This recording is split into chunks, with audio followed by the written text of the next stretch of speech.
What's going on, guys? Lala here. I'm back again. This angle is just very weird.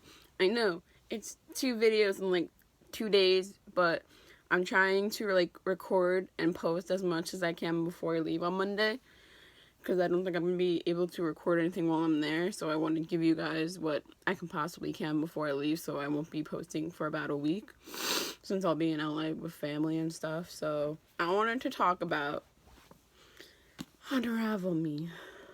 And I say that's so settled because this book, let me tell you, I'm sorry, my like allergies were really bad last night, so if my nose sniffles, I apologize. Oh my god.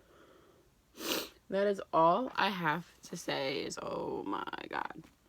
I love this book series. I'm obsessed with it. I'm already 50 pages in to Ignite Me, and I'm obsessed, and I will probably finish it this weekend. But the second book was so much better than Shatter Me. And I feel like that's a lot of cases when it comes to sequels. They tend to be better than the first one. And that's how I felt like when I was reading like, oh, what's the series called? It's the prequel for the Shadow Hunters. I can't think of the name. I literally just woke up. I'm blanking my mind. But Clockwork Prince was so much better than Clockwork Angel.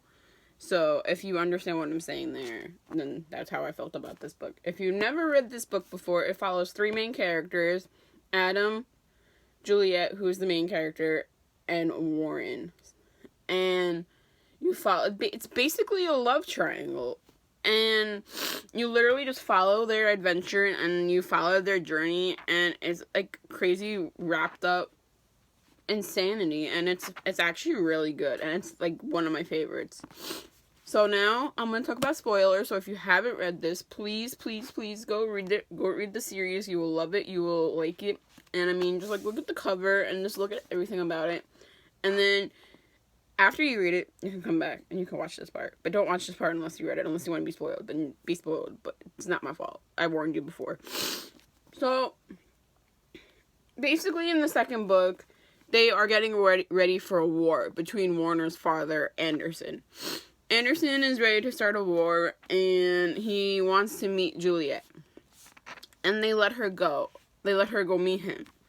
But they don't realize, like, he doesn't realize that Kinjin and Adam are with her. But Kinjin's ability is he's able to make things invisible. So, like, they didn't see them, obviously. So, like, that was one part. I feel like I'm gonna be jumping around a lot. Like, I'm not gonna be like straightforward, which I probably should have wrote notes, but it's okay. In the beginning, Juliet is not like opening up, and she's not being herself, and she's so scared, and she doesn't know what to do, and it's kind of how like the story starts, and it's kind of like it drags. I feel like I have to sneeze. And then afterwards, I feel like this angle. I'm sorry, guys. I'm all over the place. Where was I? Oh yeah, the beginning. So you don't really like there's not much really happens besides like Juliet trying to figure out like if she's comfortable enough, and Castle's trying to convince her to use her powers and see what she can do and what she's able to do. The one person that does that is Kinjin. I feel like I say his name wrong, and I apologize if I do. It's just the way I say it. And then he's the one that ends up convincing her to use her powers. Her and Adam end up breaking up because Adam finds out he has an ability too, and that every time Juliet touches him, he's losing. He's getting weaker and weaker and weaker, and he ends up in the in the wing for because I'm so tired. I don't know why this is happening. See? Oh my goodness. Because Juliet and him were like fooling around, and he ended up needing to go to the medical wing. That's what it was called. I'm trying to think of the name, and I can't think of anything because I'm so tired. What else?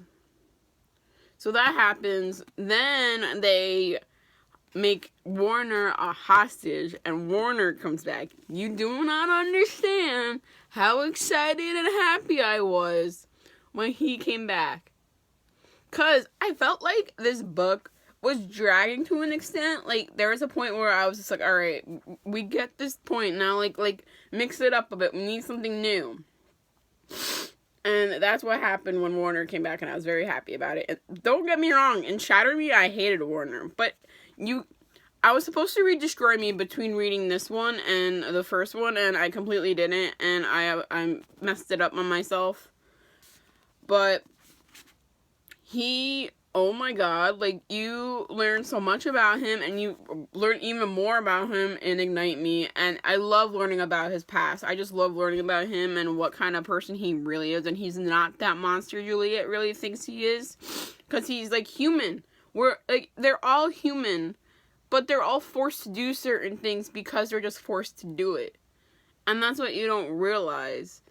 And then, so Warner comes back, and then Castle makes Juliet do her first assignment, or like task, or whatever you want to call it, and she has to try and get as much information out of Warner as possible, and that means leaving her alone with Warner. But they don't know that Warner can touch her. That's another thing that they don't know until later on. And I feel like that was like a little messed up in the beginning, because like he could do something and like she not feel safe, but she wouldn't have said yes to doing it if she did not feel safe doing it.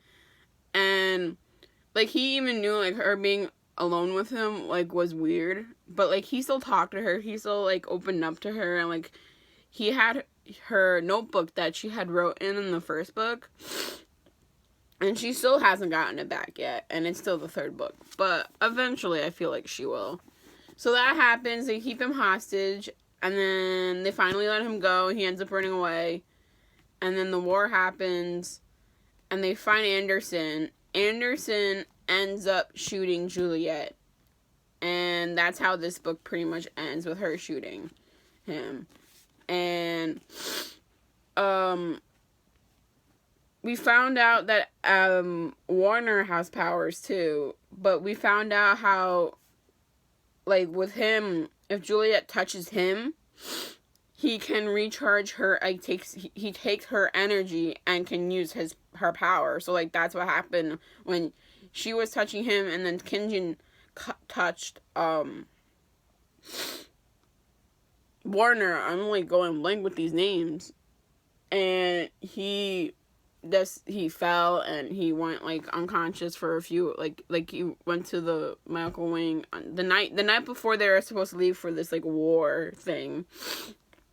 And yeah, so that's pretty much just like the basic of Unravel Me. I mean, I know listening to me talk about these kind of things are not as entertaining as like my other videos, but I feel like I have a book channel and I kind of have to do like a few reviews a month, maybe like 1 or 2 at least.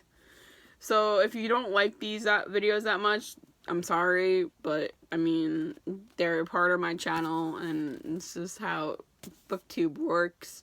I know I need to figure out, like, I don't know, I feel like I need a better method of uploading, and I'll eventually think of one, but as of right now, I'm just gonna do it, like, spontaneously, like, it's just like, oh, okay, yay, upload, woohoo! So, yeah. So, I hope you guys enjoyed this video. Please go read Unravel Me. You will love it. Read Shatter Me. Read the entire series. And then we can fangirl together because it's amazing and it's beautiful. And I hope you guys have a good weekend. I hope you guys have a fantastic summer. I will be in Los Angeles on Monday, so I will not be uploading regularly that week while I'm there. I come home the 19th, so from then on, I'll be back to my normal, like, random recording schedule and whatever and whatnot. But I hope you guys enjoyed my review. If you haven't yet, please hit that subscribe button. I reached 54 subscribers. Like, I woke up with 54 subscribers this morning, and I was very happy. And hit that like button, and I'll catch you guys in the next video. Bye!